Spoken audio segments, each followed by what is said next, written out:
ассалому алайкум бинандаҳои азиз, барномаи иттилоотии ахборро мустақиман аз телевизиони Тоҷикистон манзури шумо менамоем. тавре иттилоъ доред, асосгузори сулҳу ваҳдати миллӣ, пешвои миллат, президенти ҷумҳурии Тоҷикистон муҳтарам Эмомалӣ Раҳмон дар доираи сафари корӣ ба ноҳияҳои водии Рашт имрӯз ба ноҳияи Рашт ташриф оварданд. шоми имрӯз дар варзишгоҳи марказии ноҳияи Рашт ба ифтихори рӯзи ваҳдати миллӣ баргузории чорабинии фарҳангӣ дар назар дошта шудааст ки дар он президенти ҷумҳурии Тоҷикистон, пешвои миллат муҳтарам Эмомалӣ Раҳмон иштирок менамоянд. ҳамкори мо Садриддин Шамсуддинзода ин лаҳзаҳо дар варзишгоҳи марказии ноҳияи Рашт қарор дорад ва мустақиман аз рафти омодагӣ ба баргузории ин чорабинӣ гузориш медиҳад. Садриддин.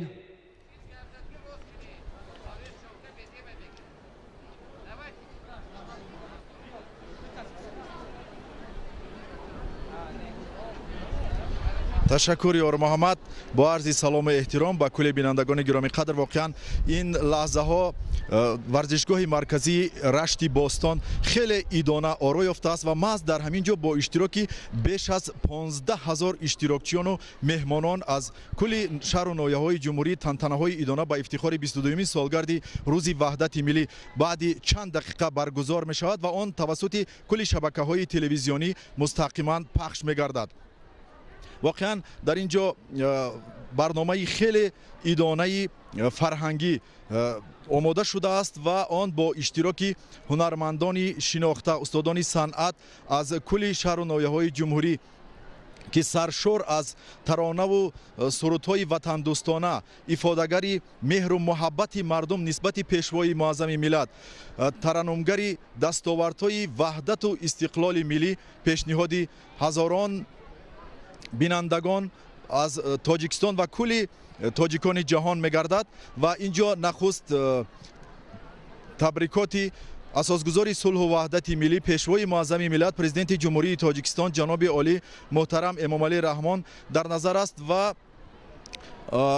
гуфтан ҷоиз аст ки ҳама дастовардҳои истиқлолияти давлатии ҷумҳурии Тоҷикистон бо ному пайкор талошҳои пайгиронаи асосгузори сулҳу ваҳдати миллӣ, пешвои муаззами миллат, президенти ҷумҳурии Тоҷикистон муҳтарам Эмомалӣ Раҳмон сахт вобастагӣ дорад, зеро аз рӯзҳои нахустини ба сари қудрат омаданашон барои бунёду обод намудани ин кишвари тоза истиқлол талошҳои хеле зиёд ба харҷ доданд ва баъди имзои созишномаи умумии истиқрори сулҳ ва созгории миллӣ дар ҷомеаи Тоҷикистон ки маҳз бо ибтикор, ташаббусҳо ва фидокориҳои фарзанди фарзонаи миллат муҳтарам Эмомалӣ Раҳмон ба имзо расид. дар ҷумҳурӣ марҳилаи созандагию бунёдкорӣ оғоз ёфт ва даҳҳо иншоотҳои хурду бузурги гидроэнергетикӣ, иншооти ҳамлу нақл, муассисаҳои таълимии бузургу дар соҳаи мактабҳои миёна ва донишгоҳу донишкадаҳо бунёд шуданд ва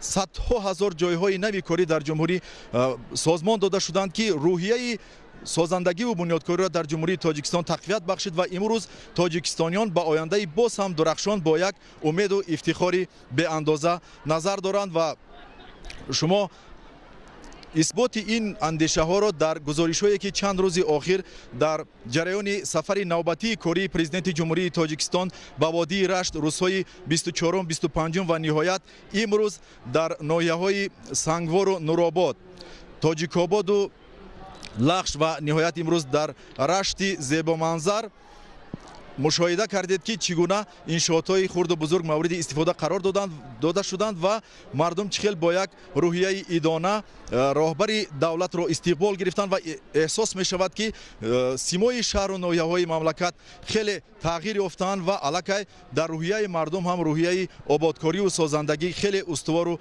қавӣ мегардад ва маҳз ана ҳамин пешравиҳо, ободкориҳо, рӯҳияи идонаи таҷлили ваҳдати миллӣ дар барномаи имрӯза эҳсос мешавад ва ҳамаи шуморо соати расо 19:30 дақиқа баъди чанд дақиқа ба тамошои мустақими барномаи фарҳангӣ аз варзишгоҳи ноҳияи Рашт даъват мекунем. ёр Муҳаммад. تشکر صدرالدین. بیننده‌های عزیز خاطررسانی می‌شویم که همکاری ما صدرالدین شمسونی زاده بودند که از ورزشگاه مرکزی ناحیه رشت از رفت آمادگی به چرابینی فرهنگی که با اشتراک اساسگذاری صلح و وحدت ملی پیشوای ملت پرزیدنت جمهوری تاجیکستان پس از چند لحظه در اینجا برگزار می‌گردد مستقیما گزارش پیشنهاد نمودند. برنامه اخبار را ادامه می‌دهیم. طور یادآور شدیم امروز سفر کاری اساسگذاری صلح و وحدت ملی پیشوای ملت پرزیدنت جمهوری تاجیکستان محترم امامعلی رحمان به ناحیه وادی رشت ادامه یافت. صبح امروز پیشوای ملت محترم امامعلی رحمان برای شناسایی با وضع زندگی مردم و اشتراک در افتتاح یک قطار انشاءات به ناحیه رشت تشریف آوردند. گزارش خبرنگاران ما.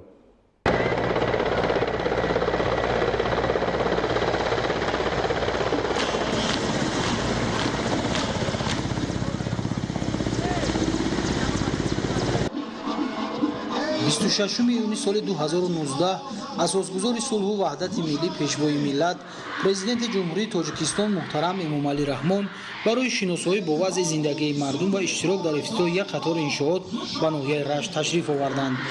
پرزیدنت مملکت امامعلی رحمان را ساکنان با شکرگزاری از سیاست سازنده و بنیادکارانه با شکوه و صمیمیت بی اندازه استقبال گرفتند.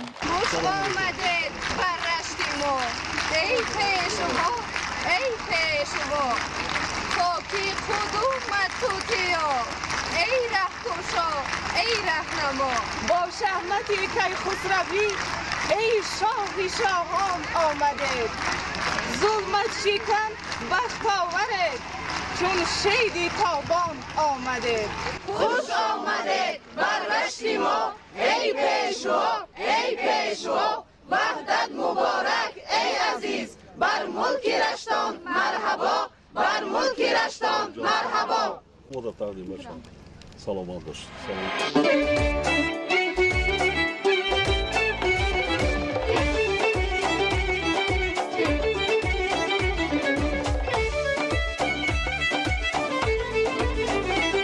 نازیم زی بخت و قسمتی خویش همه اثر بری ملک و ملتی خویش همه بخشید به ما عمری دیگر وحدت و صلح بخشید به ما عمری دیگر وحدت و صلح مایم ز صلح و وحدتی خویش همه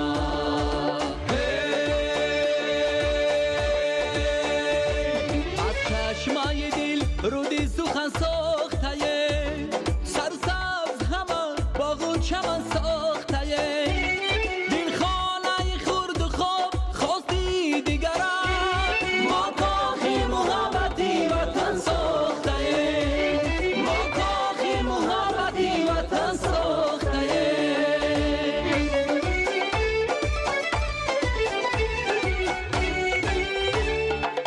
تاجیکستان وطنی خورم و زیبایی من است از ازل تاجیکی من عاقل و صاحب وطن است پرچمی جلوه‌گرش شاهدی باننگی اوست صاحبی معرفت و بامی شعر و سخن است وطن آسودن از آسودگی شکرانه کنیم شکری پیشوای خیرت پیشه و فرزانه کنیم شکری آبادی هر کوی و دری آبادن شکری هر زاده وحدت طلب و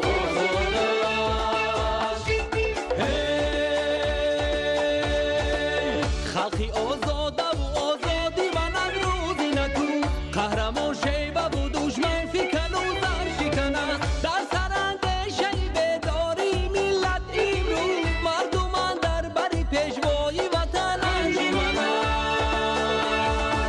وطن آسودن از آسودگی شکرانه کنیم شکری پیشوای خیرت پیشه و فرزانه کنیم شکری آبادی هر کوی و دری آبادن شکری هر زاده وحدت طلب و آزاده است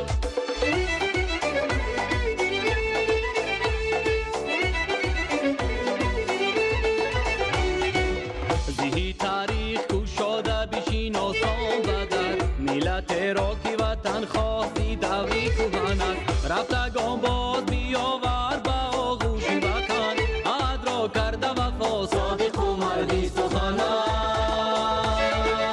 وطن آسوده از آسودگی شکرانه کنیم شکری پیشوای خیرت پیشه و فرزانه کنیم شکری آبادی هر کوی و دری آبادش شکری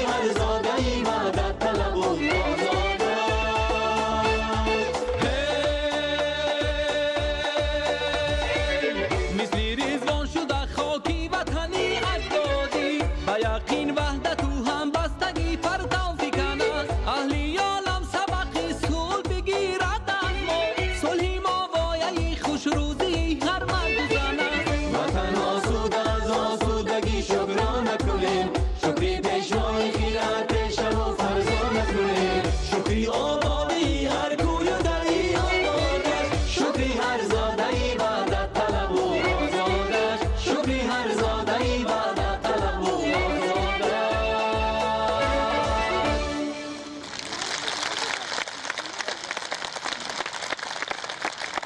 السلام علیکم حاضرین محترم فرزندان عزیز ساکنان شهرک نوآباد ما چندین بار سفر داشتیم به شهرک نوآباد لیکن این صبح چهره مردم از استقبال اولین تماما کلا تغییر یافته است و این نشانه آن است که مردم ما به این روزهای نیک رسیدند چهره مردم خندان است شاده است نشانه آن است که صبح و وحدت است در وطن عزیز و محبوب ما تاجیکستان پدید است و ما در فضای صلح و آرامی زحمت کشیده وطن خود را آباد کرده ایستادیم.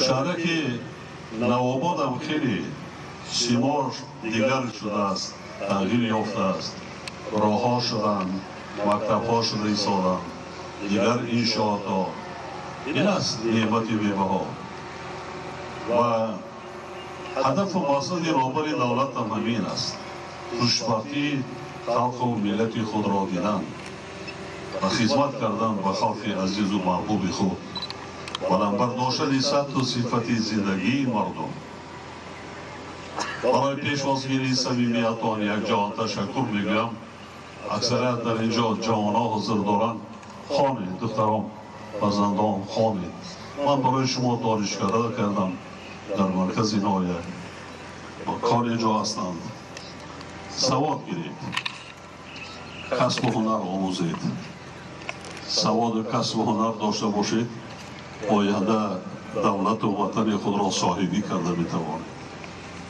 دولت و وطن آیله است دولتداری از آیله شروع می شود وقتی شخص کسب دارد هنر دارد سواد دارد عمر با برکت ببیند محتاج به کسی نمی شود سلامتی خوب می شود وطن آباد می گردد وطن را کی آباد می کند زحمت های ما برای شما جوانان نورسانی امروزه است شما آینده باید صاحبی کنید شما صاحبی کنید این وطن اجدادی را این سرزمین اجدادی خود را دولت خود را صاحبی کنید بنیاد کنید سازید هدف و مقصد امروزه رهبر دولت از زمین عبارت است من ببینم چهره های شما بسیار بالیده است لیکن مشکل آمان این رو در جامعه خیلی زیاد است این را در یک جایگی سرجمانه تکیه با متخصصان تکیه با مردم زحمت کشیده بنیاد کردن ما در کار اما مشکل های سخت و سنگی پسی سر شدن وقتی زحمت کشیدن آمده است وطن مای شما دولت مای شما ما باید شکرانه کنیم که همچون یکی از ملت های قدیم ترین دنیا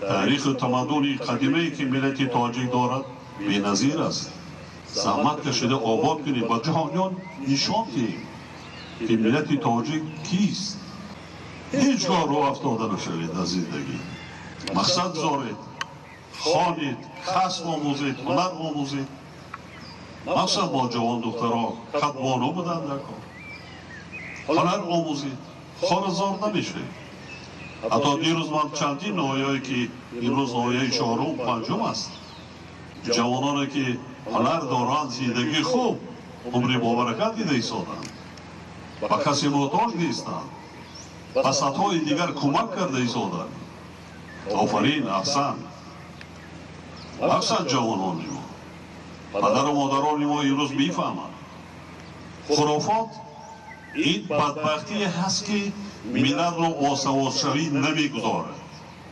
دولت رو پیشرفته و ترقیات شدن نمیماند مانع ایجاد میکند ما باید همه این را پسی سر کنیم و خودتان من در همین شهرک نوآباد ببینید چند عائله ای که هنرمند هستند کسب و هنر دارند خب سطح زندگیشان چگونه است همینطور نه و مخصوصا از همین شهرک نوآباد قدیمه صدها دانشمندان جمهوری با وای رسیدند سیاستمداران جمهوری با وای رسیدند تا امروز افتخار ملت تاجیک هستند و دیگران هم هستند حالا هستند در خیلی ایام من با آنها سفارش می‌دهم که زادگاه خود را تا توانند کمک کنند یک گوشه می خورده کم باشد یک مشکلی مردم را آسان کنند راه سازند آب بیارند مکتب را تعمیر کنند بوگاه طبی سازند تولد خانه سازند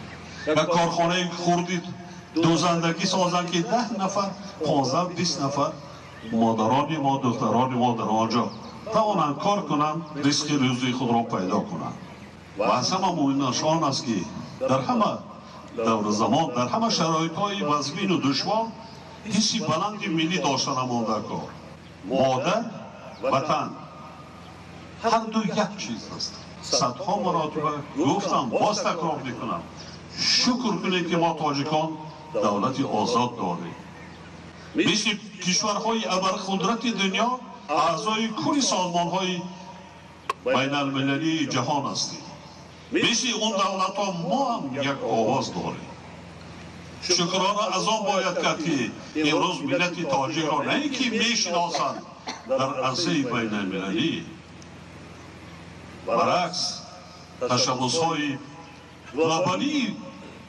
پیشنهاد کرده دولت تاجیکان را احترام گذاشتند اعتراف کردند امروز 4م تشبس بین المللی دایر به یکی از مشکل‌های جهانی مسئله آب عملی شده است یعنی امروز تاجیکان را در تمام عالم میشناسند و عزت و احترام میگذارند افتخار عظیم باید کرد وقت را خوب استفاده کنید دوره جوانی تیز بگذارد مثل فصل بهار انا همین دور زمان را نظم استفاده کنید خوانید سراسیمه نشوید حواسی همه چی را نکنید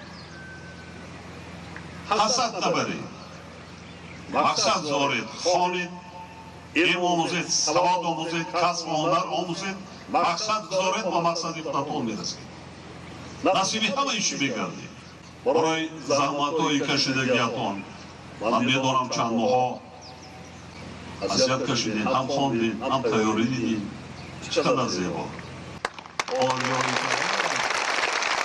زیبایی پرستن احسن باشید یک جواب تشکر سلامت ای پیشوای ملت آوازدار ما خوش آمده ای هادی صلح پایدار ما خوش آمده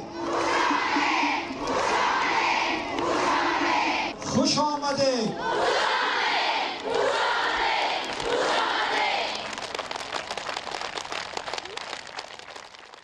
اساسگزاری صلح و وحدت ملی پیشوای ملت پرزیدنت جمهوری تاجیکستان محترم امامعلی رحمان در شهرک نوآباد ناحیه رشت یک قسمتی راهی محلی را که پورا نوسازی کرده شده است مورد استفاده قرار دادند. در پرتو هدایت‌های راهنماسازی سرور دولت یک زمره صاحبکاران بانان گناموس ناحیه با عزم و اراده سازنده در نوسازی راه‌های محلی فعالانه سهم گذاشتند. مورد ذکر است که دوام یک سال اخیر 41 کیلومتر راه‌های محلی حدود شهرک و دهاتی ناحیه رشت با دستگیری حکومت جمهوری تاجیکستان نوسازی گردیده در همه فصل‌های سال حرکت واسطه‌های نقلیات تأمین می‌باشد.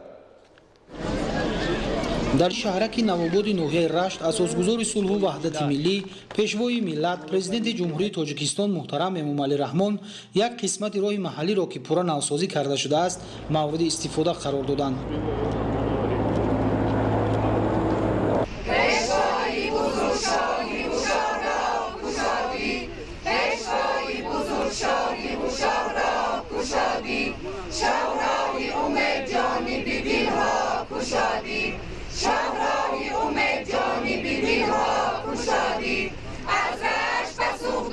زی ختلان و بدخشان از رشت و سوزوک زی ختلان و بدخشان از مور و ملک راهی دیلاگاه گشادی از مور و ملک راهی دیلاگاه گشادی خوشامده پیشوایی معظمی میلاد.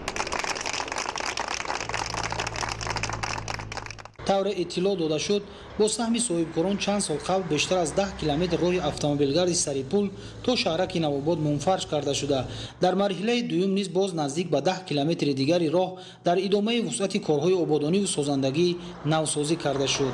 ما با دستور سفارش‌های جناب عالی عمل کرده زیاده از 42 کیلومتر راه منطقوی ناحیه رشت رو توکا به استفاده دادیم. منفرج نمودن راه مرکزی شهرک نوآباد در یک مهلت کوتاه صورت گرفته دو شفت راه مذکور چراغان کرده شده است. بسیار از آن خرسندیم که با هدایت‌های جناب عالی بسیار مشکلات‌های مردم منطقه و جمهوری حل شدند.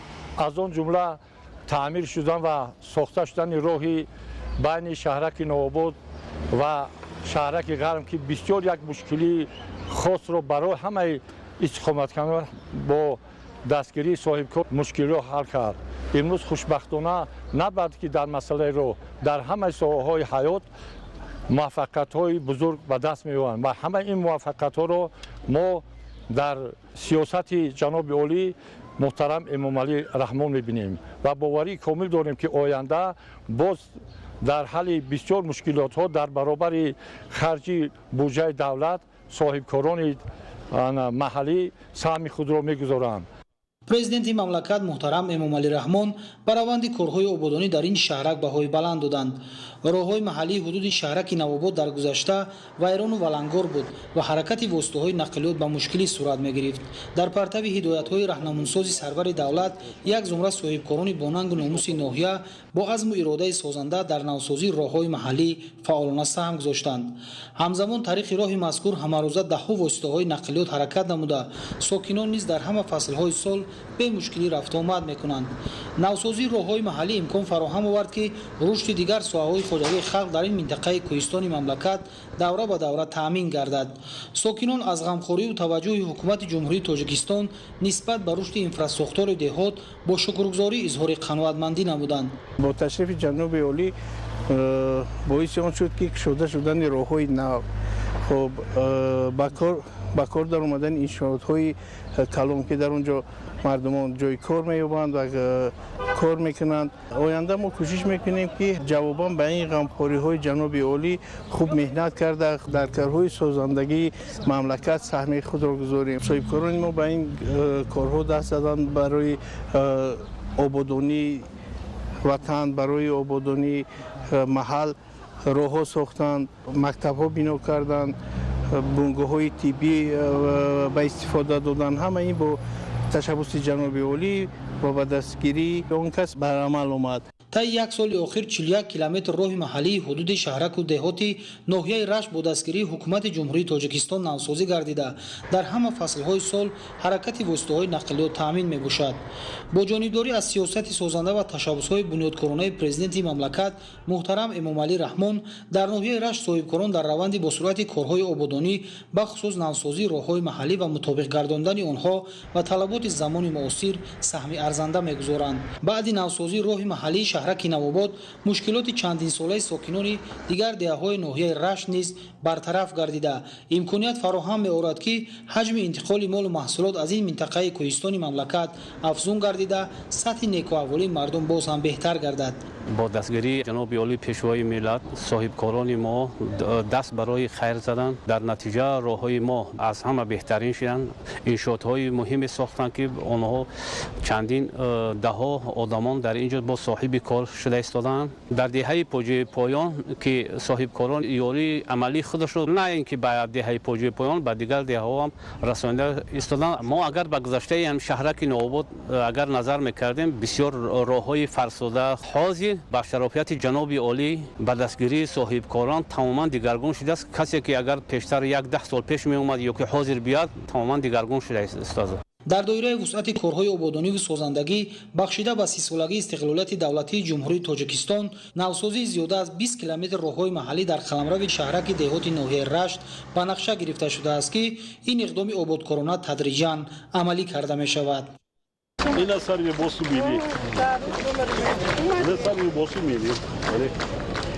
Аҳсан. Бегона парасти накардем, аҳсан. Ҳай ҷавоно хел намекунанд, аки ҷавоно, яки ҷавоно ҳамкара зебо мешаванд. Яъни рӯймоли сафед бо зебо мегирад. Ин 30 сол қати нигоҳ карда вай кадам ода кунад. Ҳеҷ вақт бегона парасти накунад. Бале. Чеҳраи шуморо нигоҳ мекунам, пеши назарам модарам доред. Модаро шумо набошед, дунё нест. Биравем барфабӣ. Табиати барф нест, ин зебо аст, зебоги аст, ин биҳишт аст. Ин давлати зебо дунёда нест. Росташ нест. асосгузори сулҳу ваҳдати миллӣ пешвои миллат президенти ҷумҳурии Тоҷикистон муҳтарам Эмомалӣ Раҳмон дар ноҳияи Рашт ба сохтмони бинои маъмурии ҷамоати шаҳраки Навобод санги асос гузоштанд. Иншооти сохтшаванда аз 2 ошёна, 9 утоқи корӣ ва маҷлисгоҳ барои 200 ҷойи нишаст иборат мебошад. гузориши Абдулҳамиди Назир. дар ноҳияи Рашт асосгузори сулҳу ваҳдати миллӣ пешвои миллат президенти ҷумҳурии Тоҷикистон муҳтарам Эмомалӣ Раҳмон бо гузоштани санги асос ба сохтмони бинои маъмурии ҷамоати шаҳраки Навобод оғози расмӣ бахшиданд.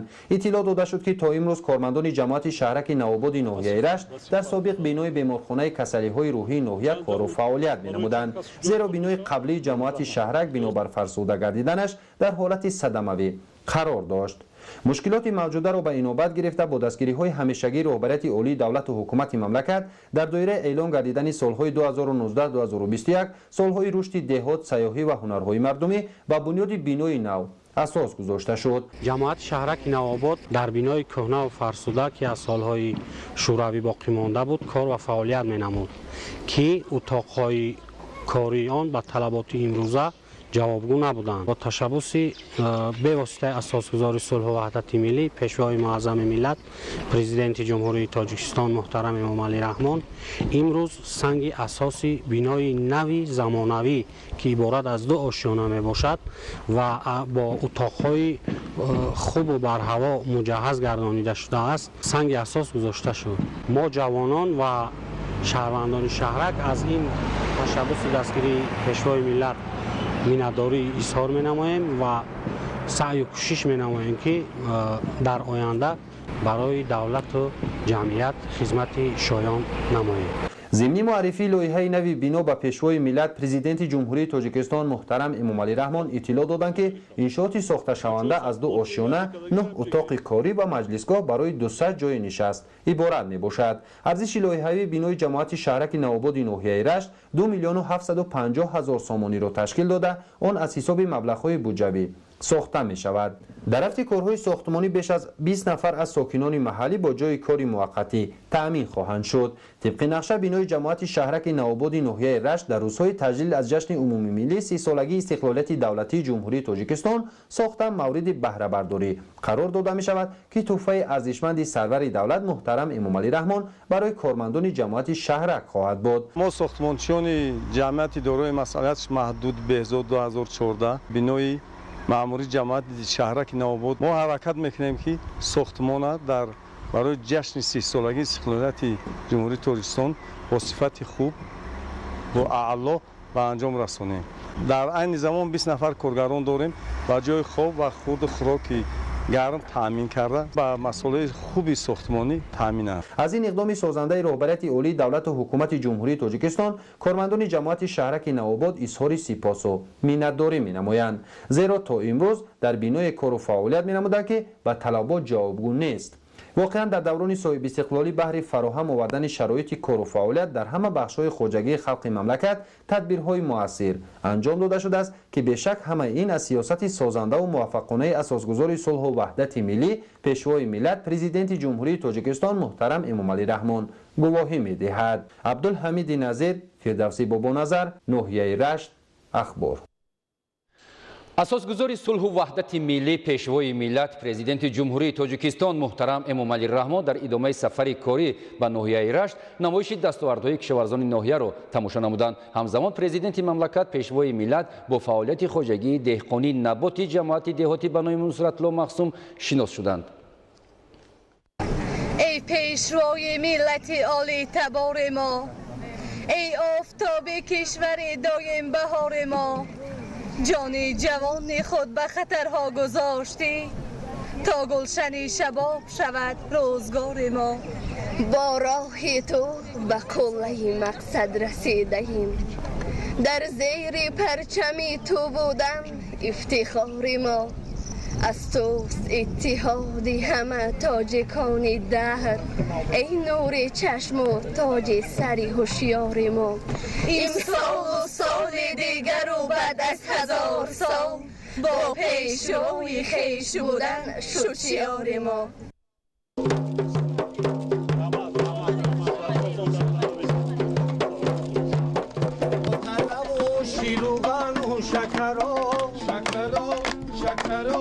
خسمتی باروغن و کروتو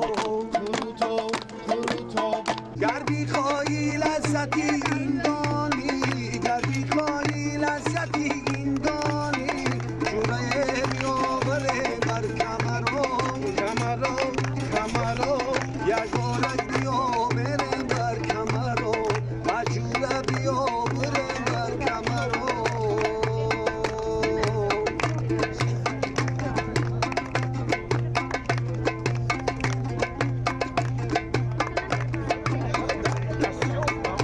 در ادامه سفر کاری به ناحیه رشت اساسگزار صلح و وحدت ملی پیشوای ملت پرزیدنت جمهوری تاجیکستان محترم امامعلی رحمان با نمایش دستاوردهای کشاورزان ناحیه شناس شدند.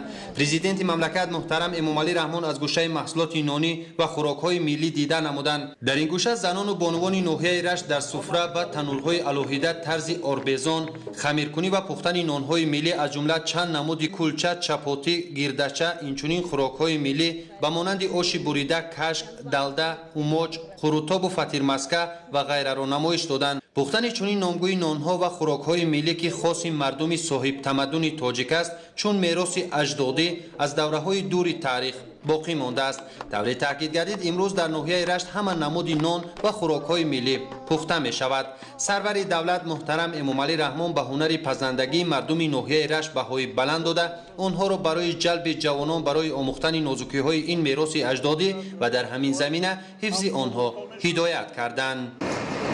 سلامت باشید.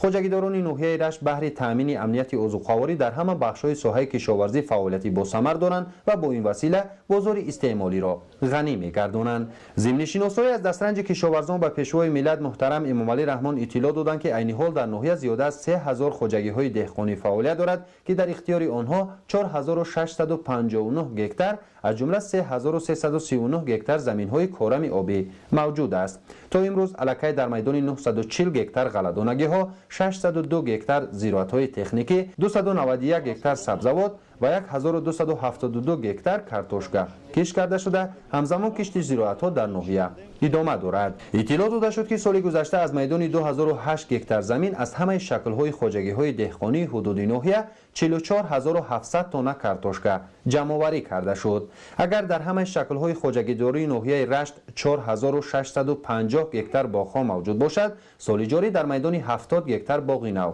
بنیاد کرده شد. باغپروران ناحیه رشت سال گذشته از باغ‌های میوه‌دهنده 18000 تن میوه‌های شهدبار که در بازار داخلی و بیرون از آن خریداران زیاد دارند استحصال نمودند. همزمان مهنت شبانه روزی کشاورزان بود که سال گذشته 10715 تن سبزوات استحصال گردید. در این نمایشگاه انواع گوناگون محصولات کشاورزی از جمله کارتوشکا، کدو، سیب، میوه‌های خشک، گیلاس، قلفینه، توت، زردآلو، نامگوی زیادی گیاه‌های شفابخش و عسل خوشصفت استحصال زنبورپروران ناحیه پیشنهاد کرده شد. سالهای اخیر حکومت جمهوری تاجیکستان برای ساحه جنگل پروری یک توجه خاصه دارد.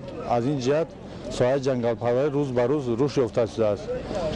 کارمندان ما در سال 2018 و اول سال 2019 дар майдони 20 гектар ҷангали нав бунёд намуда ва 50 гектар ҷангалҳои конаро барқарор намудаанд.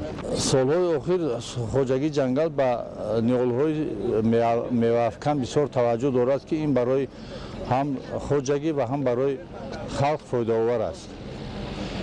инчунин дар хоҷагӣ гиёҳҳои шифобахш ҷамъоварӣ карда мешавад ҳамасола ва ба ҷойҳои қабул супорда мешаванд. соҳаи занбури асалпарварӣ дар баробари дигар бахшҳои кишоварзӣ дар ноҳия низ ро ба инкишоф аст.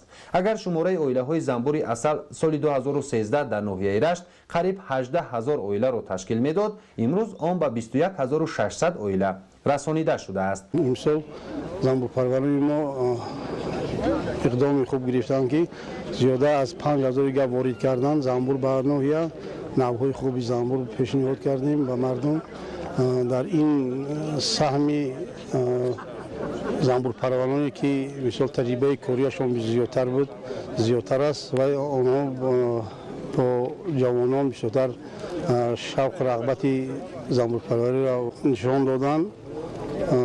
дар ноҳия соли 2018 зиёда аз 519 тонн асал истеҳсол шуд. гиёҳҳои шифобахш бисёртар дар ноҳияи мо ки мавҷуд аст, асали беҳтарин аст ва шифонокияш зиёдтар мебошад. сарвари давлат муҳтарам эмомалӣ раҳмон зимни суҳбати самимӣ бо меҳнаткашони ноҳияи Рашт ҷиҳати истифодаи мақсадноки ҳар порча замини ҳосилхези ин ноҳияи Кӯҳистон ба гардиши кишоварзӣ дар овардани заминҳои бекорхобида, афзун намудани ҳаҷми истеҳсоли ҳама гуна маҳсулоти кишоварзӣ маслиҳатҳои муфид доданд.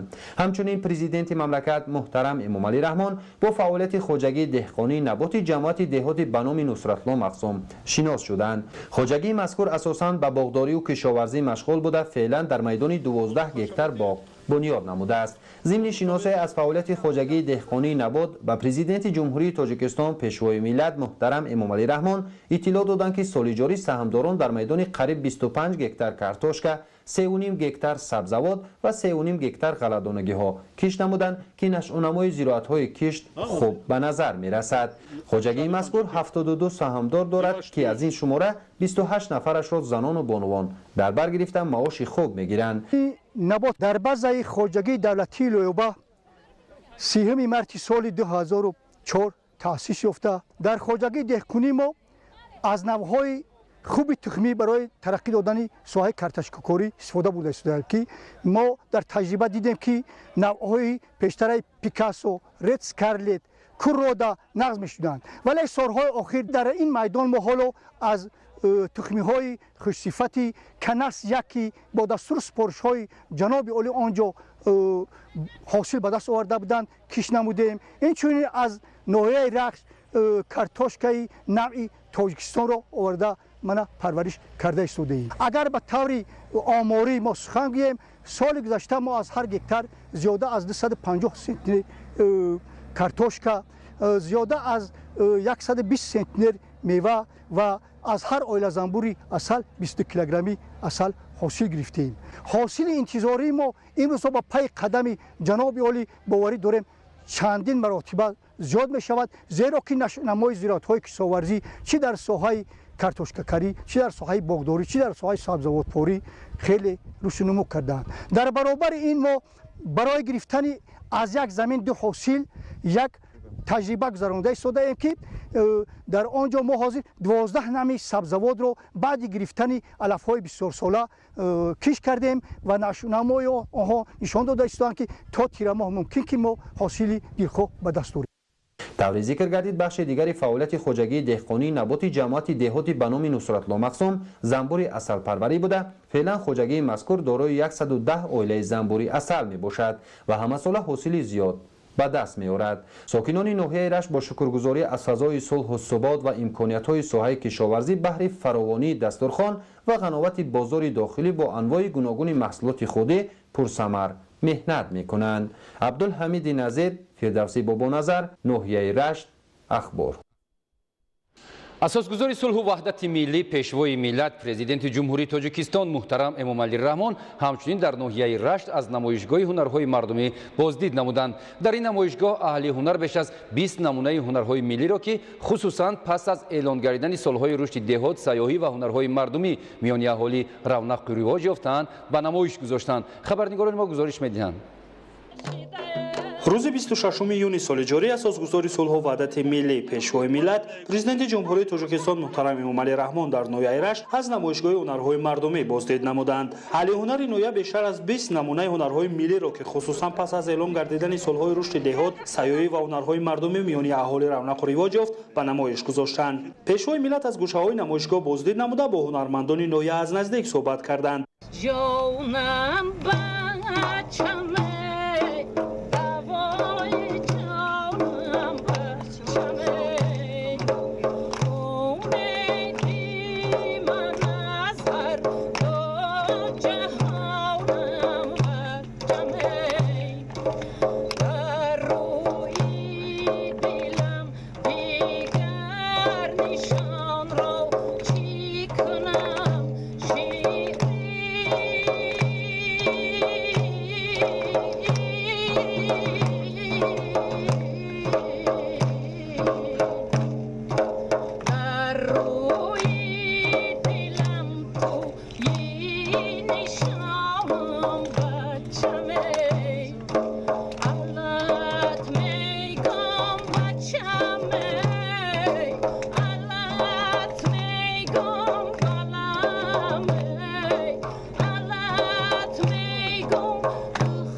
در نمایشگاه نوهای گوناگون خوراک‌های ملی، شیرینی، خورش‌های گوناگون، صنعت دسترخوان‌آرایی، گلدوزی و سر و لباس ملی که خاص اهالی این منطقه است به نمایش گذاشته شد. همچنین استوهای مویر در این نمایشگاه صنعت چوب تراشی را معرفی نموده، نمودهای گوناگون گهواره، صندوق و دیگر جهاز روزگار را که با صنعت والا آماده گردیدند به نمایش گذاشتند. در اینجا همچنین صنعت نوتکرار قاشق تراشی با نمایش نوهای گوناگون قاشق‌های از چوب آماده شده به معرض دید گذاشته شد. ما امروز هنرمندان ناحیه رشت از تشریف جناب عالی پیشوای معظم ملت محترم امامعلی رحمان بسیار خرسندیم، چون که هر یک تشریف اون کس در ناحیه ما چقدر نوگونی‌ها با وجود می‌آید. بانوان صاحب‌هنر نویای رشت رسته لباس‌های ملی را با سر و لباس زنانه و مردانه قدیمی مردم وادی رشت آماده کرده در این برابر هنرهای کوکلبافی و رفیده‌دوزی در این نمایشگاه منظور گردید. ضمن بازدید اطلاع داده شد که توجه به واسطه حکومت جمهوری تاجیکستان نسبت به احیای رسم آیین و هنرهای ملی باعث رشد و رونق نوهای گوناگون هنرهای گردید که با تاریخ مردم این منطقه بستگی دارد و خوشبختانه امروز نسل جوان به آموزش آنها مشغولند. ما یک چند نمود نان‌های ملی را اینجا به نمایش گذاشتیم که از قبیل قافتیر، چکچک، خسپتیر، قدمال و غیره ها.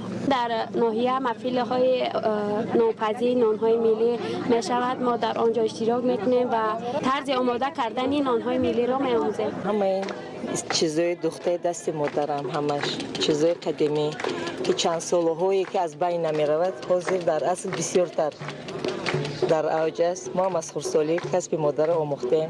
من این چیزایی که برای عروسی ها، این کرپه برای تگ پا، برای بالا، این تخت برای تگ پاچه، کرپچه، من این بالشتا. در نمایشگاه مذکور همچنین گوشه‌های صنعتکاران اویلوی تشکیل گردید که در آن اهل هنر نویا مهارت و ملکه آوازخوانی خود را معرفی نمودند. ضمن شناسایی رهبری دولت محترم امامعلی رحمان به هنر و استعداد نوتکرار اشتراکچیان تدبیر مذکور بهای بلند داده به آنها توصیه دادند که هنر خود را بر نسل جوان آموزانند و با این وسیله در احیای هنرهای ملی سهمگذار باشند. هنرمندان و صنعتکاران نیز در نوبت خود به رهبری دولت محترم امامعلی رحمان برای توجه زیادشان نسبت به رشد و رونق هنرهای ملی، دستگیری هنرمندان، جناق نمودن تدبیرها برای رشد صنعت و هنرهای مردمی اظهار منتداری نمودند.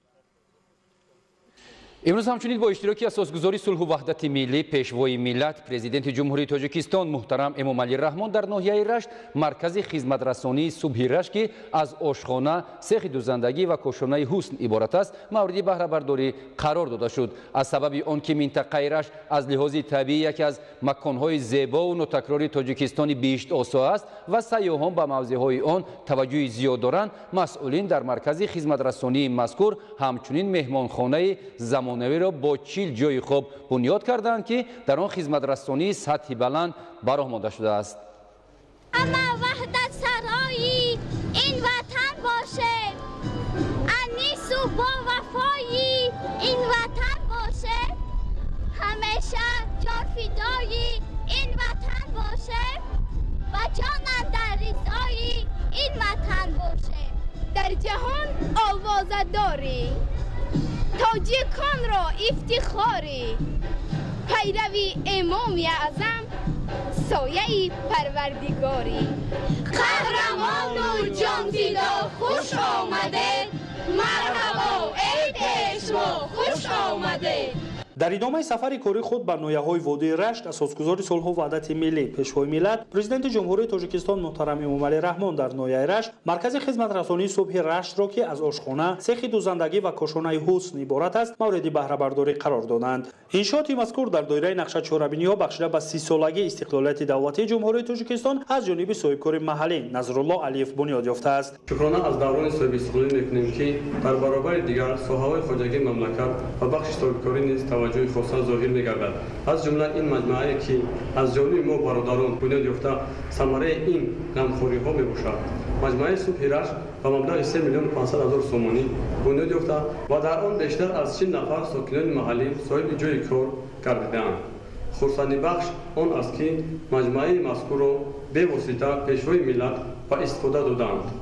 ضمن‌شناسایی با شرایط مرکز و پیشوای ملت اطلاع دادند که در اینجا در برابر امکانات‌های معاصر خدمت رسانی همچنین برای فعالیت بانوان نویه و صاحب کسب نمودن دختران محلی شرایط معاصر فراهم آورده شده است. زیرا بنا دارای سیخ دوزندگی با 20 جای کاری بوده در آن دستگاه و تجهیزات زمانوی دوزندگی وصل و نصب گردیده است. همچنین مجموعه امکانات دارد که زنان و دختران را به کسب آموزی جلب نموده بعد آنها را صاحب جای کاری دائمی نماید. ابراز گردید که سیخ دوزندگی دارای امکانات وسیع کاری بوده منبعد میتواند مؤسسات تعلیمی نویه را با سر و لباس یگانه با پرگی تامین نماید. همچنین در اینجا رخت خواب و سر و لباس طبی نیز استحصال کرده می شود.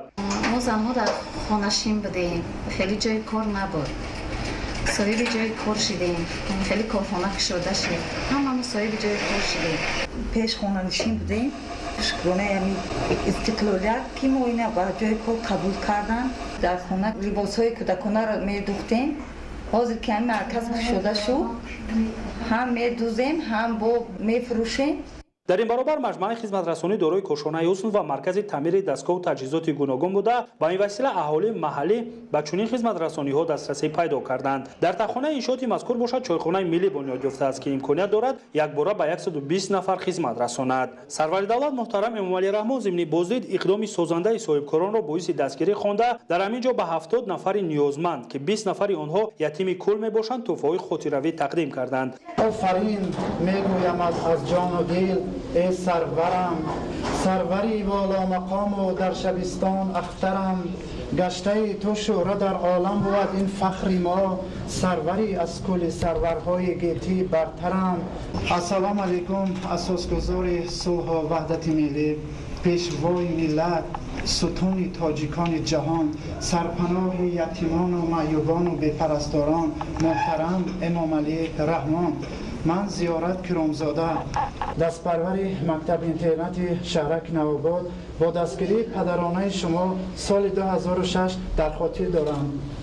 وقتی وحدتی در منطقه و نهایت شده بود من در نزد شما شعر ارائه کرده بودم. بعد از شنیدن شعرم شما دستی پدرانه اتون را بالای کتف من گذاشته بودید، گفته بودید که فرزندی عزیزم نحس خان آینده به همه آرزوهایت میرسی.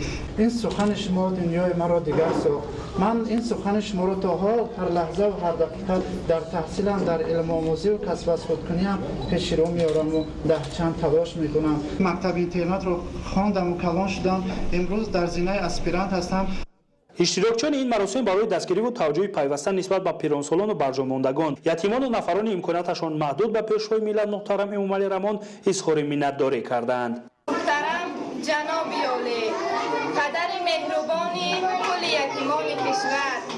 Yatimparvari яке аз беҳтарин фазилатҳои инсонӣ буда, худованд ин хислати наҷибро ба ҳар кас муяссар намегардонад. имрӯз шумо пешвои муаззами миллат бо ҳамин сифати волову хислати наку на танҳо дар Тоҷикистон, балки дар тамоми ҷаҳон маҳбуби хосу он гардида, дар дили мо ятимону бепарасторон ҳамчун падари ғамхору меҳрубон ва ягона муттако ҷойгоҳ пайдо намудааед. маҳз бо баракати шумо садҳо ятим соҳиби таҳсилоту ҷойи кор ва соҳиби хонаву дар шудаанд. дилпурона худро хушбахт мешуморем ки чун шумо падари ғамхору меҳрубон дорем. дар ин рӯз оилаҳои ниёзманд низ аз тӯҳфаҳои идонаи пешвои миллат баҳраманд гардиданд. асосгузори сулҳу ваҳдати миллӣ пешвои миллат президенти ҷумҳурии Тоҷикистон муҳтарам Эмомалӣ Раҳмон дар ноҳияи Рашт барои бунёди маркази савдо, меҳмонхона ва хобгоҳ барои донишҷӯён санги асос гузоштанд. иншооти мазкур дар доираи омодагиҳо ба ҷашни 30-солагии истиқлолияти давлатии ҷумҳурии Тоҷикистон бунёд шуда то соли 2021 мавриди истифода қарор хоҳад гирифт. дар ноҳияи Рашт асосгузори сулҳу ваҳдати миллӣ пешвои миллат президенти ҷумҳурии Тоҷикистон муҳтарам Эмомалӣ Раҳмон ҷиҳати бунёди маркази савдо, меҳмонхона ва хобгоҳ барои донишҷӯён санги асос гузоштанд. иншооти хизматрасонӣ дар шафати донишкадаи давлатии омӯзгории Тоҷикистон дар ноҳияи Рашт аз тарафи соҳибкори маҳаллӣ Алиҷон Салимов бунёд карда мешавад. дар асоси дастгирии ҳукумати ҷумҳурии Тоҷикистон дар шаҳраки Ғарам ноҳияи Рашт мо сохтмони маркази хизматрасонии меҳмонхона ва хобгоҳ барои донишҷӯёнро оғоз кардем. баъди бунёди иншоот 20 нафар ба ҷои кори доимӣ таъмин мешавад. иншоот хизматрасонии мо то ҷашни 30-солагии истиқлолияти давлатии ҷумҳурии Тоҷикистон ба истифода медиҳем. ошёнаи якуми бино барои мағоза, ошёнаи дуюм бо 14 ҳуҷра барои меҳмонхона ва 3 ошёнаи дигар барои хобгоҳ пешбинӣ шудаанд. хобгоҳ дорои 54 ҳуҷра буда, дар он то 162 нафар донишҷӯён метавонанд дар вақти таҳсил истиқомат намоянд. мо донишҷӯёни донишкадаи омӯзгории Тоҷикистон низ аз иқдоми нав ки хобгоҳи наву замонавӣ сохта мешавад басо хурсандем. мо донишҷӯён аз ин шароитҳои мусоиде ки баҳри мо фароҳам оварда шудааст самаранок истифода мебарем ва баҳри ҷамъият хизмат мекунем. пешвои миллат муҳтарам Эмомалӣ Раҳмон ба коргарону мутахассисон дастуру маслиҳат доданд ки дар ҷараёни корҳои сохтмонӣ талаботу меъёрҳои меъморӣ ва унсурҳои миллиро риоя намоянд. маркази савдо, меҳмонхона ва хобгоҳ барои донишҷӯён аз 5 ошёна иборат буда, дар вақти бунёди он наздики 30 нафар ба ҷои кори муваққатӣ таъмин мешаванд. имрӯз албатта кори сохтмонӣ маркази савдо ва меҳмонхона дар кӯчаи Шоҳ Муҳаммадов шаҳраки Ғарм оғоз гардид ки дар ин давра зиёда аз 30 нафар барои кори мавсимӣ ва пас аз истифода дода шудани иншооти мазкур 20 нафар ба ҷои кори доимӣ таъмин мегарданд. то имрӯз дар кӯчаи Шоҳ Муҳаммадови шаҳраки Ғарм меҳмонхона чунин меҳмонхона мавҷуд набуданд ки барои рушди сайёҳӣ ва ҳунарҳои мардумӣ дар ин минтақа як мушкилӣ буд. ман боварӣ дорам ки баъд аз истифода дода шудани иншооти мазкур ин мушкилӣ пайсар мешавад. барои бунёди бинои замонавӣ қариб 5 миллион сомонӣ пешбинӣ шудааст. маркази савдо, меҳмонхона ва хобгоҳ барои донишҷӯён дар ноҳияи Рашт дар доираи омодагиҳо ба ҷашни 30-солагии истиқлолияти давлатии ҷумҳурии Тоҷикистон бунёд шуда то соли 2021 мавриди истифода қарор хоҳад гирифт. баъди мавриди истифода қарор гирифтани иншооти нав 20 нафар ба ҷои кори доимӣ таъмин мегарданд. наврусоҳи Азизулло Бобуалӣ Талғозода, ноҳияи Рашт. дар ноҳияи Рашт бо иштироки асосгузори сулҳу ваҳдати миллӣ пешвои миллат президенти ҷумҳурии Тоҷикистон муҳтарам Эмомалӣ Раҳмон бинои маркази ташхисию табобатии Сиярён ки бо тарҳи хеле зебои муосир бунёд гардидааст мавриди баҳрабардорӣ қарор дода шуд. дар маркази муосири тиббӣ 40 нафар мутахассиси варзидаи тиббии дараҷаи олӣ ва миёна бо сокинону ниёзмандон хизмат мерасонанд. машҳур дар рӯи ҷаҳон кардӣ диёри тоҷикон ваҳдати ту бошад амон эй вориси сомониён ваҳдати ту бошад амон эй вориси сомониён имрӯз дар ноҳияи рашт асосгузори сулҳу ваҳдати миллӣ пешвои миллат президенти ҷумҳурии тоҷикистон муҳтарам эмомалӣ раҳмон бинои маркази ташхисию табобатӣ сиярёнро ки бо тарҳи хеле зебои муосир дар масоҳати умумӣ 2000 метри мураббаъ бунёд гардидааст бо бардоштани парда аз лавҳаи рамзӣ мавриди баҳрабардорӣ қарор доданд.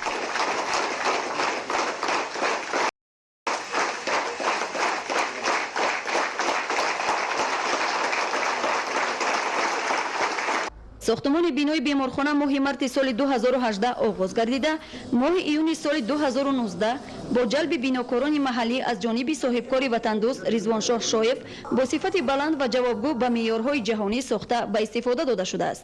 мо соҳибкорони ноҳияи рашт тасмим гирифтем ки дар асоси дастури супоришҳои асосгузори сулҳу ваҳдати миллӣ пешвои миллат президенти ҷумҳурии тоҷикистон муҳтарам эмомалӣ раҳмон дар ободонӣ ва хунамгардонии ноҳияамон саҳми босазо гузорием. аз он ҷумла мо соҳибкорон тасмим гирифтем ки дар ноҳияи рашт як бинои замонавии тандурустӣ, як маркази савдо, бозори замонавӣ ва дигар биноҳои хизматрасонӣ сохта ба истифода диҳем. дар айни замон мо бинои беморхонаро иборат аз 50 кати хоб ба идмом расонида ба пешкаши мардуми ноҳияамон гардондаем.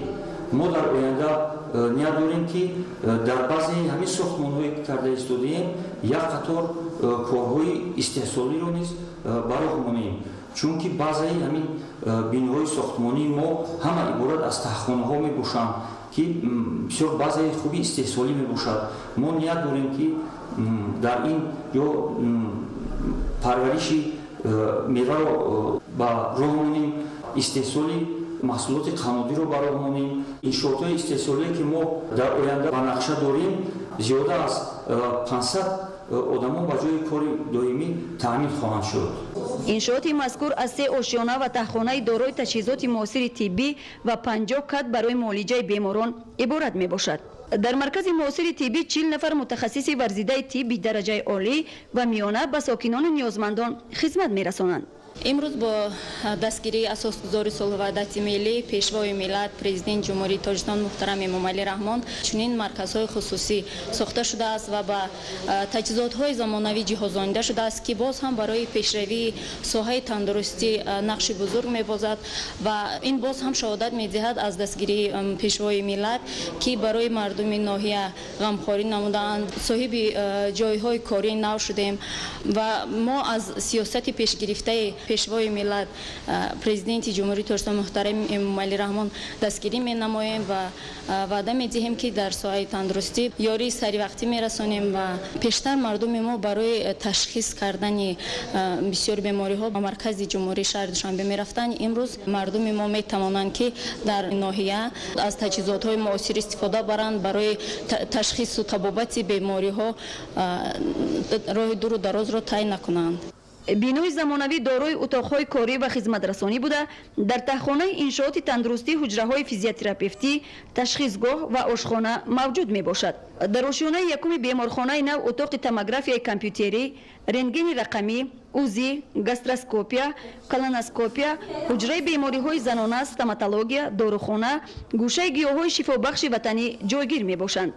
шукронаи истиқлолият, шукронаи тенҷои амонии ватан ки имрӯзҳо дар тамоми гӯшҳои канори ватан ободиҳои назаррас дида мешаванд. бо дастуру ҳидоятҳо супоришҳои пешвои миллат асосгузори сулҳу ваҳдат президенти кишвар эмомалӣ раҳмон ки имрӯзҳо дар тамоми гӯшҳои канори ватани гӯшхонамон саҳми соҳибкорон дида мешаванд ва имрӯз дар водии раштонзамин мана ин маркази тиббиро ки ба номи сиярён ба халқи ҳамин ватан хизмат мерасонанд. гулу гиёҳҳои шифобахши ватанӣ дар диёри раштонзамин бисёр мерӯянд, гулгул мешукуфанд ва метавонанд ки мардуми ҳамин сарзамин аз ҳамин гулу гиёҳҳои шифобахши ҳамин ватан истифода баранд. мавриди зикр аст ки бо дастури супоришҳои пешвои миллат муҳтарам эмомалӣ раҳмон дар доираи қонунии ҷумҳурии тоҷикистон дар бораи танзими анъана ва ҷашну маросим дар тоҷикистон ва пешгирии харҷи зиёдатӣ дар марказҳои тиббӣ дар саросари кишвар ҳуҷраи махсус барои хатна бунёд мешавад ки хатнаи кӯдакон бо риояи қоидаҳои гигиенӣ сари вақт ва бенуқсон бо ҷалби мутахассисони варзидаи тиббӣ ва шароиту имкониятҳои хуб анҷом дода мешавад. این مرکز تشخیصی طبابتی که در ناحیه رشت از طرف پیشوای معظم ملت به استفاده داده شد حجره ختنه تشکیل کرده شده است که در اینجا همه تجهیزات ها آورده شدن و استفاده می شوند و عملیات ختنه در اینجا در یک سطح بلند از طرف متخصصان تجربه‌کار گذرانده می شود.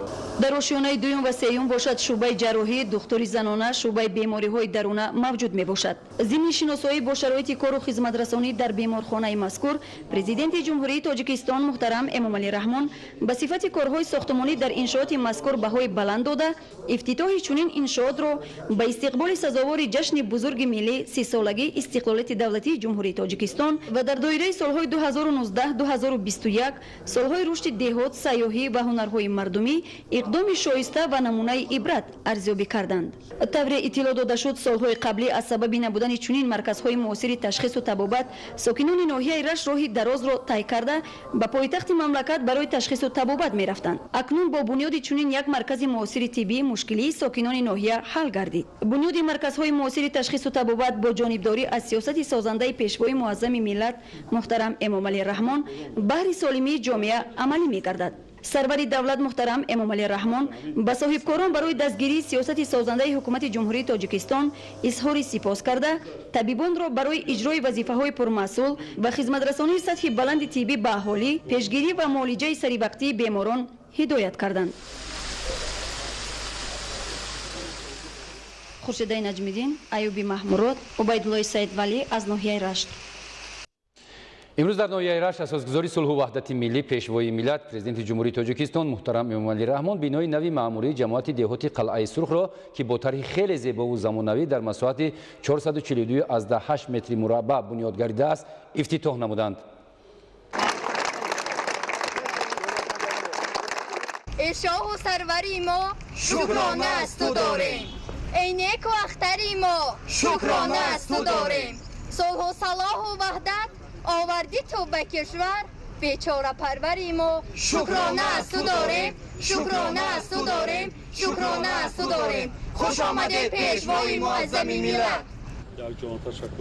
имрӯз дар ноҳияи рашт асосгузори сулҳу ваҳдати миллӣ пешвои миллат президенти ҷумҳурии тоҷикистон муҳтарам эмомалӣ раҳмон бинои нави маъмурии ҷамоати деҳоти қалъаи сурхро ки бо тарҳи хеле зебову замонавӣ дар масоҳати 442,8 метри мураббаъ бунёд гардидааст ифтитоҳ намуданд.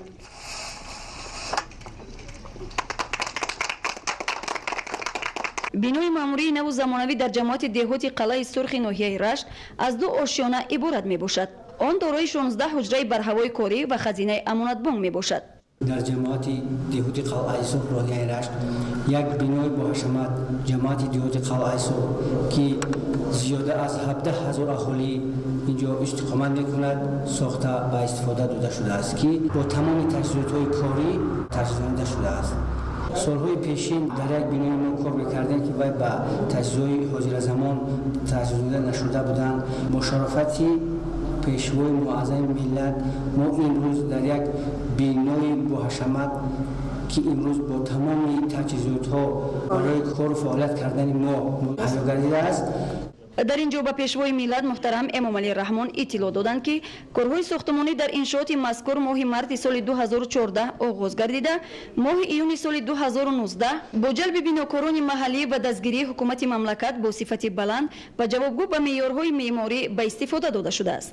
вақте ки мо кор мекардем ин биноҳои боҳашамат набуданд. бо ғамхориҳои президенти муҳтарам эмомалӣ раҳмон ба ин бинои боҳашамат мо сар кардем ки як гӯшаи диёри мо ободу зебо гаштааст. раҳмат кунами падару модаре ки фарзанди фарзандонаро деро ба мо муяссар гардонд ки ҳама асли баландиҳо моро панаҳ дод.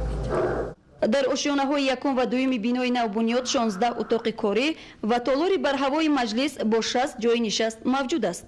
ман аз номи худам ва аз номи тамоми ҷавонони минтақаи Рашт миннатдории худро ба ҷаноби олӣ баён мекунам. мо хушбахт аз он ҳастем ки дар деҳаи мо чунин бинои замонавӣ сохта шудааст. мо ҷавонони минтақаи Рашт дар ҷавобон ба чунин ғамхориҳои шумо ваъда мекунем ки барои гулгулшукуфоии Тоҷикистон хизмат намоем. мо модарони Раштонзамин аз чунин фарзанди бообруманди Тоҷикистон сарвари миллат миннатдор ҳастем ки Тоҷикистони азизамонро сулҳу ваҳдат тинҷию амонӣ серию пирӣ кардааст. бигузор ба монанди қулъаҳои помир сарбаланду сарфироз ба монанди гулҳои Тоҷикистон шукуфон ва хандон бошед. мо модарони Раштонзамин доимо дуо мекунем ки шукронаи ҳамин давлатро мекунем, дуо мекунем дар ҳаққи сарвар ки доимо сарбаланд бошад. сарвари давлат муҳтарам Эмомалӣ Раҳмон ифтитоҳи бинои навро дар рӯзҳои истиқболи сазовор аз ҷашни бузурги миллӣ сисолагии истиқлолияти давлатии ҷумҳурии Тоҷикистон ба кормандони ҷамоати деҳоти қалъаи Сурхи ноҳияи Рашт табрику таҳният гуфтанд. президенти мамлакат муҳтарам Эмомалӣ Раҳмон баъди шиносоӣ бо шароити корӣ дар иншооти нав кормандони деҳоти мазкурро барои дар асоси қонунҳои амалкунандаи ҷумҳурии Тоҷикистон фаъолият намудан ва ба мардум хизмат расондан дастуру ҳидоятҳо доданд. Хуршедаи Наҷмиддин, Аюби Маҳмурод, Убайдуллои Саидвалӣ аз ноҳияи Рашт. дар ноҳияи Рашт асосгузори сулҳу ваҳдати миллӣ пешвои миллат президенти ҷумҳурии Тоҷикистон муҳтарам Эмомалӣ Раҳмон бинои агентии шуғли аҳолӣ ва муҳоҷирати меҳнатӣ ва филиали маркази таълимии калонсолони Тоҷикистонро ифтитоҳ намуданд. бинои мазкур дар доираи татбиқи сиёсати иҷтимоии ҳукумати ҷумҳурии Тоҷикистон бунёд шуда барои соҳиби касбу ихтисос кардани сокинон ва бо шуғл фаро гирифтани мардуми ноҳияҳои дурдасти мамлакат мусоидати фаъол мекунад.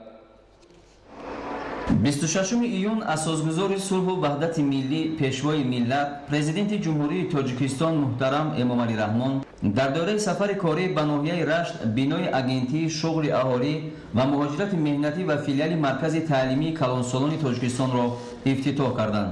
иттилоъ дода шуд ки бинои наву муосири агентӣ ва филиали маркази таълимии калонсолон аз ду ошёна ва таххона иборат буда дар ошёнаҳои якуму дуюми он ҳуҷраҳои корӣ роҳбарият ва кормандон ҳуҷраи кории роҳбарияти филиали муассисаи давлатии маркази таълими калонсолони Тоҷикистон дар ноҳияи Рашт, кошонаи ҳусн, муҳосибот ва синфхонаи омӯзиши касб барои маъюбон мавҷуд мебошад. ҳамчунин дар таххонаи бино синфхонаи қаннодӣ ва ошхона ҷойгир шудааст. бинои мазкур дар доираи татбиқи сиёсати иҷтимоии ҳукумати кишвар бунёд шуда барои соҳиби касбу ихтисос кардани сокинон ва бо шуғл фаро гирифтани мардуми ноҳияҳои дурдасти мамлакат мусоидати фаъол мекунад.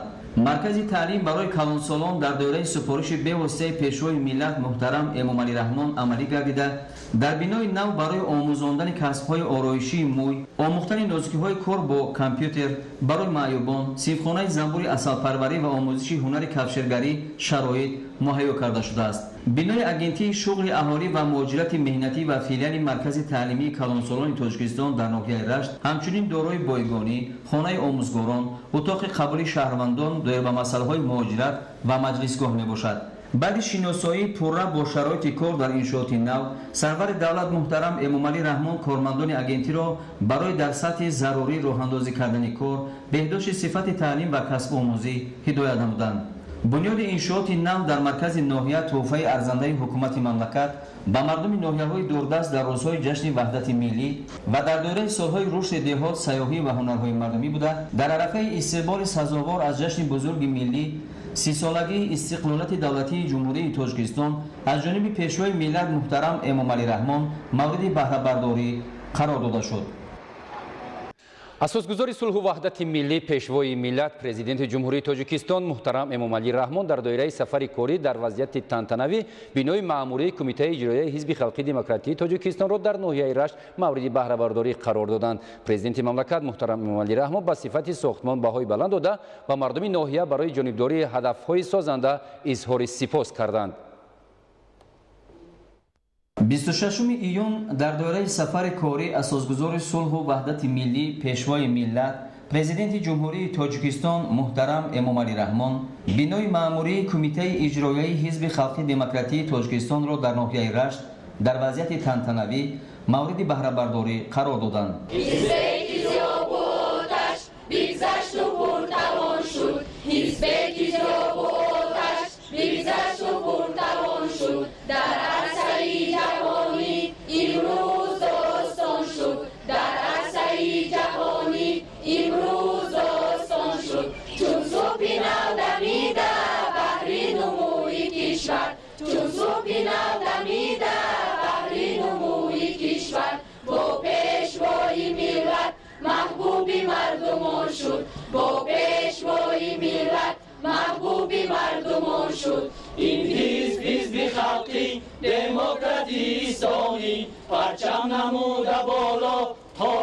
osmoni ovarda sulhu vahdat bar millati nakunom ovarda sulhu vahdat bar millati nakunom gamrozi dil raho kard ovarda shodmoni gamrozi dil raho kard ovarda shodmoni hizbeki sarvari u bo nomun angol ast hizbeki sarvari u bo nomun angol ast az fayzi har qudumash gulbog in diyor ast az fayzi har qudumash gulbog in diyor ast dar osmoni vahdat khurshid sondamida dar osmoni vahdat khurshid sondamida har on ki hast bo u imruz bakhtiyor ast har on ki hast bo u imruz bakhtiyor ast har on ki hast bo u imruz bakhtiyor ast. иншооти мазкур дар шафати бинои мақомоти иҷроияи ҳокимияти давлатии ноҳияи рашт ҷойгир буда аз ҷониби сокинони ватандӯсти ноҳия бо ҷонибдорӣ аз сиёсати созандаву ободкоронаи роҳбарияти давлату ҳукумати ҷумҳурии Тоҷикистон бо тарҳи хеле зебову муосир сохта шудааст. Бинои кумитаи иҷроияи ҳизби халқии демократии Тоҷикистон дар ноҳияи рашт аз ду ошона иборат буда дар ошонаҳои якум ва дуюми он маҷлисгоҳ ва 9 утоқи барҳавои кории муҷаҳҳаз бо ашёи зарурӣ барои кормандони ҳизб омода гардидааст. дар ҳудуди иншоот барои ба талаботи меъёрҳои меъморӣ мутобиқ кардан саҳни ҳавлӣ, сафолатпош ва атрофи он сабзазору гулкорӣ шудааст. мавриди зикр аст ки сокинони ноҳия аъзоёни фаъоли ҳизби халқии демократии Тоҷикистон дар ноҳия ҳамаҷониба сиёсати созандаи пешвои миллат муҳтарам Эмомалӣ Раҳмонро ҷонибдорӣ карда дар рушду пешрафти соҳаҳои муҳими ноҳияи рашт саҳми сазовор мегузоранд. президенти мамлакат муҳтарам Эмомалӣ Раҳмон ва сифати сохтмон баҳои баланд дода ба мардуми ноҳия барои ҷонибдории ҳадафҳои созанда изҳори сипос карданд. дар бораи давати иҷлосияи 25-ми маҷлиси миллии маҷлиси олии ҷумҳурии Тоҷикистон давати панҷум мутобиқи моддаи 24 қонуни конститутсионии ҷумҳурии Тоҷикистон дар бораи маҷлиси олии ҷумҳурии Тоҷикистон қарор мекунам. иҷлосияи 20-ми маҷлиси миллии маҷлиси олии ҷумҳурии Тоҷикистон давати панҷум 11 июли соли 2019 соати 19 дар шаҳри Душанбе даъват карда шавад. раиси маҷлиси миллии маҷлиси олии ҷумҳурии Тоҷикистон Маҳмад Саид Убайдуллоев. шӯрои маҷлиси миллии маҷлиси олии ҷумҳурии Тоҷикистон иттилоъ медиҳад ки дар иҷлосияи 20-ми маҷлиси миллии маҷлиси олии ҷумҳурии Тоҷикистон давати панҷум баррасии қонуни конститутсионии ҷумҳурии Тоҷикистон оид ба ворид намудани тағйири иловаҳо ба қонуни ҷумҳурии Тоҷикистон дар бораи мақомоти маҳаллии ҳокимияти давлатӣ, қонуни ҷумҳурии Тоҷикистон дар бораи таъмини оби нӯшокӣ ва рафъи обҳои партов, қонуни ҷумҳурии Тоҷикистон дар бораи таъмини аҳолӣ бо маҳсулоти хӯроквории ғанигардонидашуда, қонуни ҷумҳурии Тоҷикистон дар бораи ворид намудани тағйири иловаҳо ба кодекси ҳуқуқ вайронкунии маъмурии ҷумҳурии Тоҷикистон, қонуни ҷумҳурии Тоҷикистон дар бораи ворид намудани тағйири иловаҳо ба қонуни ҷумҳурии Тоҷикистон дар бораи фаъолияти илмӣ ва сиёсати давлатӣ оид ба илму техника ва як қатор қонунҳои дигари қабул намудаи маҷлиси намояндагони маҷлиси олии ҷумҳурии Тоҷикистон дар назар дошта шудааст. бинандагони гиромӣ, чанд лаҳза баъд чорабинии идонаи фарҳангӣ бахшида ба рӯзи ваҳдати миллӣ бо иштироки асосгузори сулҳу ваҳдати миллӣ, пешвои миллат, президенти ҷумҳурии Тоҷикистон муҳтарам Эмомалӣ Раҳмон аз варзишгоҳи марказии ноҳияи Рашт мустақиман тавассути ҳамаи шабакаҳои телевизионӣ ва радиоӣ пахш мегардад. ва мо бошем дар ин ҷо ба шумо бинандаҳои азиз хайру хуш мекунем. саломату хонобод бошед.